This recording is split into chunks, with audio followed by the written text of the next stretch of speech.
Welkom bij Scheldemondig. Mijn naam is Jan Rubbens, presentator en wij nodigen mensen uit met passie. En deze keer passie voor openbaar bestuur. Met wie heb ik het genoegen? Marianne Poissonnier-Dekker. Oké, en waar ben je geboren, Marianne? Ik ben geboren in IJsendijke. Oké, en waar woon je nu? Ja, ik ben dus niet zo heel ver weggetrokken, maar ik woon dus ondertussen in Waterlandkerkje. Oh, dat is hemelsbreed allemaal niet zo ver. Maar tussendoor heb je natuurlijk het een en het ander gedaan. Welke school in IJsendijke is dat? Ik ben naar de openbare school in IJsendijke geweest. Nee, ik ben op de kleuterschool in Schoondijke geweest. Schoondijke. En dan de openbare school in IJsendijke. Ah, ja. En vervolgens ben ik naar de middelbare school in Oostburg gegaan. KWL was dat. En dat is, Toen de tijd had je nog 2 scholen, Sint-Eloy en KWL. KWL is openbaar. dat is nou het Swing College geworden, hè? Dat is nu het Swint College geworden. Oh ja, en inderdaad. wat heb je na het Swing College gedaan? Daarna ben ik dus naar de laboratoriumschool gegaan. Dat was toen de tijd nog in Goes. De hogere laboratoriumschool was dat. En ja, ik heb daar mijn stage in Sluiskil gelopen. En daar ben ik blijven hangen. En waar in Sluiskil? Op het laboratorium. Dat was voormalig het Sint-Elisabeth ziekenhuis in Sluiskil. Waar nu zorgzaam is? Ja, en dan ben ik van Sint-Elisabeth naar Juliana gegaan in Terneuzen. Toen hebben ze een nieuw ziekenhuis gebouwd, Zorgzaam. En daar ben ik vervolgens ook naartoe gegaan. Oké. Dus En hoeveel jaar heb je daarbij gewerkt? 32 jaar op het klinisch chemisch laboratorium bij Zorgzaam. En wat voor onderzoek deed je dan? Nou ja, op het lab vooral, dus chemisch onderzoek, maar ook hematologisch onderzoek. Dus over bloed. Ja. En daar heb je iets moois van bij, heb ik begrepen. Ja. Ja, laat even zien, joh. Even je pasje. Kijk, het is natuurlijk toch een heel groot deel van mijn leven geweest. Ja. Want ik heb dus voor mijn huidige werk mijn baan moeten opzeggen. Dus ik dacht, goh, ik mis iets. En ik had uit het museum van het lab een beetje nog wat dingen meegekregen. Dus dit is een bakje om een celdifferentiatie te kunnen kleuren. Dus je maakt een bloeduitstrijkje en dan kleur je het. En dan kun je verschillende fragmenten van de cellen duidelijk zien onder microscoop. En dan krijg je dus in beeld met welk soort witte bloedcel je hebt te maken. Ja, en dit is gewoon om te pipeteren. Dat deed je dus wel als je een isolatiestap moest doen bijvoorbeeld. Ja. En dit was mijn badge. Was mijn bed, zeg je. Ja, is mijn badge, maar ik denk, ik weet niet of ik ooit nog terugkom. Goed. Ik wil wel even goed in beeld hebben. Dus zorgzaam. Ja, heel mooi. Ik moet zeggen, ik heb een terugkeergarantie gekregen. Maar ondertussen is het laboratorium zelfstandig geworden. Tenminste, per 1 januari is die dus losgekomen van Zorgzaam. En waar zit hij nou, voor mijn informatie? Nou, ze blijven natuurlijk wel op locatie werken, maar er komt een samenwerkingsverband met Bravis. Oké. Dus organisatorisch staat die los van Zorgzaam. En Bravis, dat is Brabant in Bergen-op-Zoom-Roosendaal, hè? Ja, precies, Oké. dat klopt. En hebben ze dan ook al een samen centraal laboratorium? Nee, volgens mij gaan ze niet een centraal laboratorium gewoon organiseren, lokaal. omdat je natuurlijk toch de patiënten in de ziekenhuizen ook moet bedienen. Hè? Dus het is wel erg lastig als anders dat, als er een spoedsituatie is, dat eerst het bloed naar elders gebracht moet worden. Ja. Dus je hebt wel die locatie, Ja. die blijft volgens mij. Zeg, en ik ben op jouw bedrijf geweest. Ja. Ja, geweldig, hè? Daar is ook een hele mooie foto van. Ja. En kijk, hier. Ja, soms komen dingen tegelijk natuurlijk. Dat is bij ons dus ook gebeurd. Het was zeg maar, ja, we doen dit nog niet zo heel lang. Vanaf hoe ben je daartoe 2000 en gekomen? ja. Want, vertel, want ik ben zelf ook een boerenzoon. Ja, nou ja, van origine kom ik van een klein landbouwbedrijf, zeg maar, agrarische tak. En ja, kun je daarin verder gaan?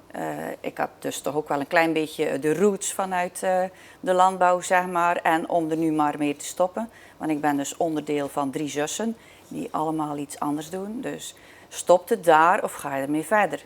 Maar dan moet je natuurlijk het wel rendabel weten te maken. Nou, in deze tijd voor een klein landbouwbedrijf is niet zo heel eenvoudig. Nou ja, toch mee bezig geweest. Dan heb ik dus in mijn tijd daarnaast heb ik in België een opleiding gevolgd voor een agrarisch diploma. En toen heb ik stage gelopen op een geitenmelkerij. En zelf hadden we schapen. In België? In België. En toen dacht ik van, nou, dat is misschien wel iets voor ons. Dus daar zijn we ons in gaan verdiepen. En uiteindelijk is het dat geworden. Alleen was het wel tegelijkertijd met de ontwikkelingen die plaatsvonden van... ik was benaderd van, goh, is politiek niks voor je? Dus die twee dingen kwamen precies tegelijk. En in welke tijd spreken we nou? Hoeveel jaar geleden? Nou, het is allemaal gaan spelen zo'n beetje 2012 van goh, heb je interesse voor de politiek. En het zelf ontwikkelen van een geitenmelkerij heb ook rond die tijd gespeeld. We waren eerder al eens geprobeerd, maar toen kwam die Q-coach. Toen hebben we gezegd van nee, dat gaan we niet doen. Het is beter om dat niet te doen. Maar ja, daarna kwam dat dan toch weer. Want kijk, als daar één zit, dan heb je toch zoiets van het zou toch wel mooi zijn dat dat lukt. Ja.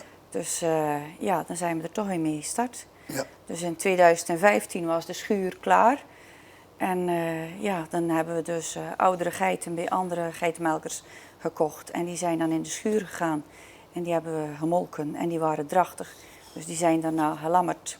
En zo zijn we dus nog steeds aan het groeien. En hoeveel dames lopen dan rond in zo'n schuur? Ja, op het moment melken we er dus een 460 of zoiets. Oh ja. Ja. En een aantal die zijn... En dan hebben we er ook nog we zijn nog steeds aan het groeien. Oh ja. Dus we hebben er nu ook ja, zeg maar 150 nog bij zitten. Die dus op termijn ook weer gaan lammeren. Die zijn nu drachtig gescand. Dus, ja. En toen kwam het openbaar bestuur om de hoek kijken. Ja, dat kwam tegelijkertijd. En welke partij was dat?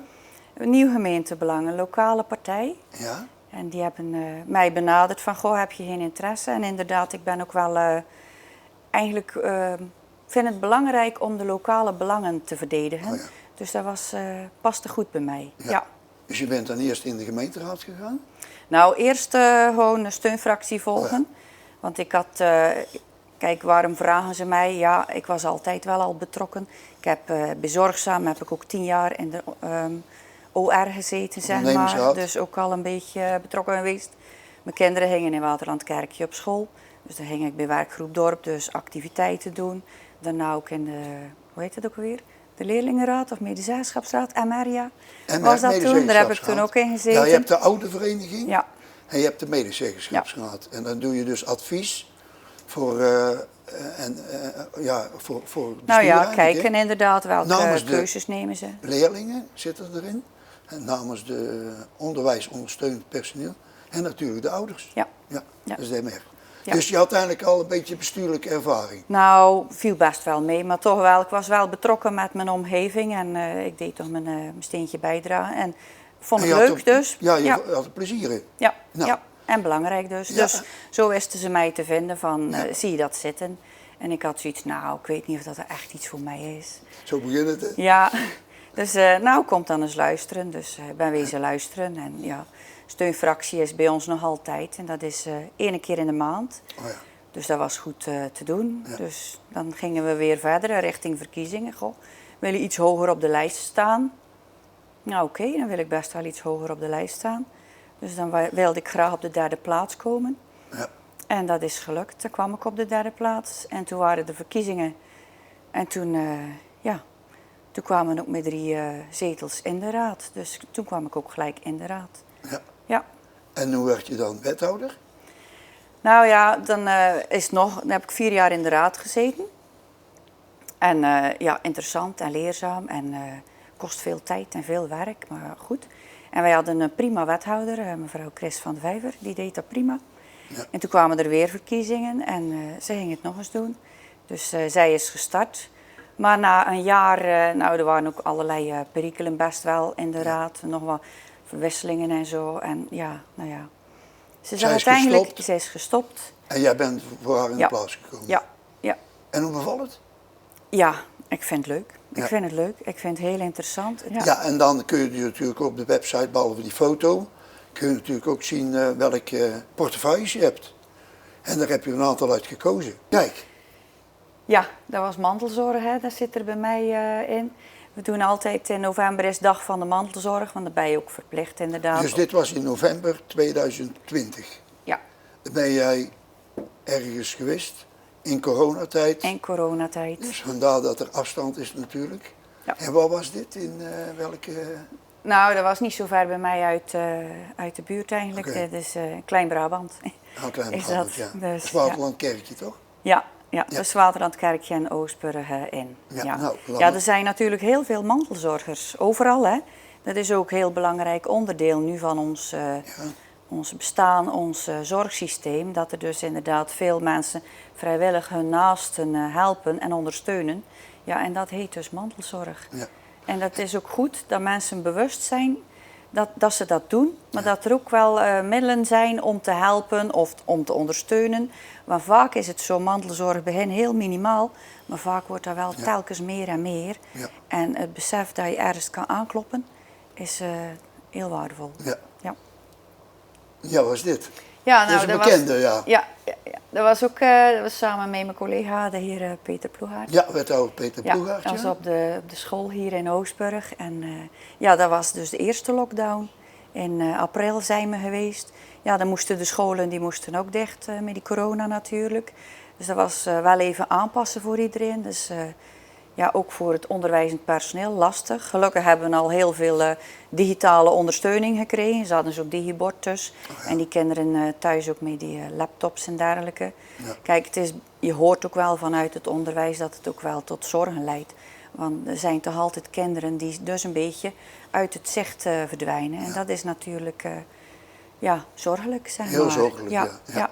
Maar ze waren in ieder geval wel heel blij dat we beseften dat het belangrijk is wat daar gebeurt. En dat we ook aandacht hadden voor hun positie in deze gewijzigde omstandigheden ten gevolge van corona. Dus Oké. Mooi. Ja.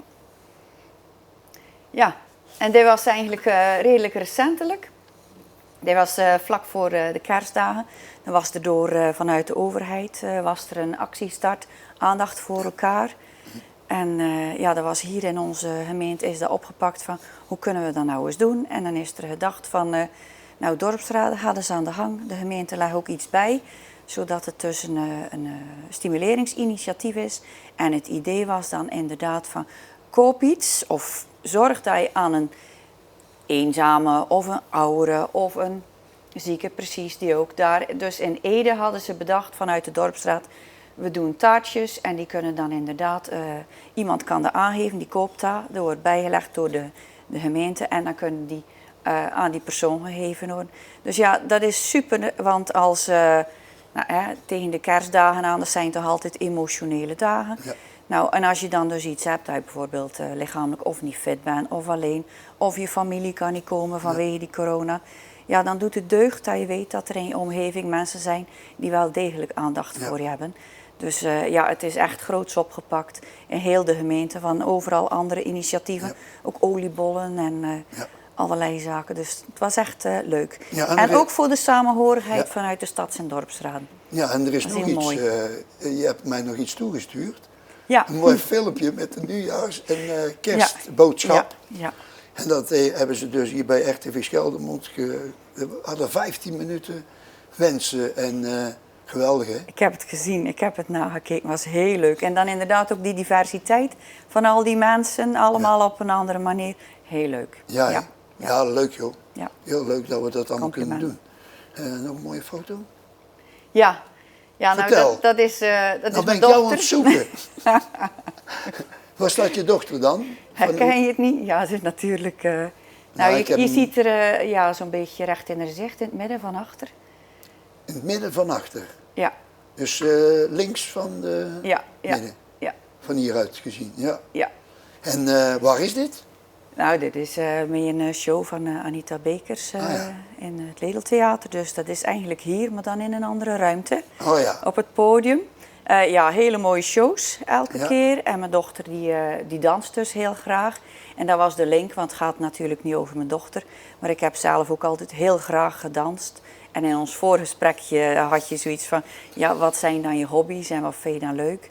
Ja, en muziek is voor mij heel belangrijk in het leven. Ja. Dus gecombineerd met dansen, maar daar heb ik nu geen tijd meer voor. En muziek, wat doe je daar aan? Luisteren? Nou, gewoon luisteren. En ik ben dus inderdaad ook overtuigd van het feit dat de muziek heel goed werkt voor onze hersens, voor onze well-being, zeg maar. Dat het dus ook een rustgevende, genezende, versterkende kracht heeft. Dus. Ja, vooral in coronatijd, hè? Ja. Zal ik je eens iets verklappen? Ik heb mijn kantoor ingericht als disco. Oh, echt? Ja, en dan zet ik gewoon Jeruzalem op, weet je wel. En dan komen er al die toppers, die komen zo. Ja. En dan kwik je helemaal van op. Positieve energie, ja. En ik ga Anita een keer uitnodigen. in de studio. Goed voorstel. Ja, gaan we doen. Leuk. Oké. Ja. Ja. Heb jij nog wensen dat je zegt van, wat moeten ze met de verkiezingen allemaal doen? De mensen? Nou ja, besef wel wat je hebt en houd het ook realistisch, denk ik. Ja. En ja, denk goed na, is wel verstandig. Ja. De mens is een belangrijk onderdeel in het geheel en die moet een belangrijke plaats krijgen in alles. Maar ja, economie is ook belangrijk, want zonder economie kun je ook niet voorwaarts. Want dat zie je nu wel met deze coronatijd, met die lockdown. Ja. Als je alles stillegt, ja, dan komen we ook niet verder. Dus ik denk dat corona toch nog wel een wezenlijk onderdeel gaat worden van onze toekomstige maatschappij. En daar moet verstandig mee omgegaan worden. Ja. Een beetje ruimte, maar wel voorzichtig. Ja, maar we zijn al begonnen met inenten, hè? Ja, persoonlijk weet ik niet of dat het met het inenten volledig gaat verdwijnen. Nee. Ik denk dat er een kans aanwezig is dat het coronavirus, mogelijk net als het griepvirus...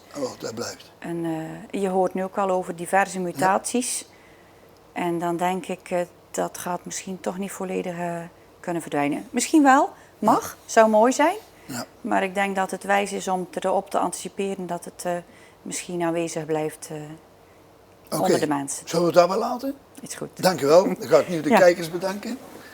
Beste kijkers, hartelijk dank voor het kijken. Ik heb er echt van genoten en ook weer heel veel van geleerd. En daar gaat het om, in het leven. Nou, nogmaals dank en proost. Proost. Op het nieuwe jaar, zullen we zeggen. Ja.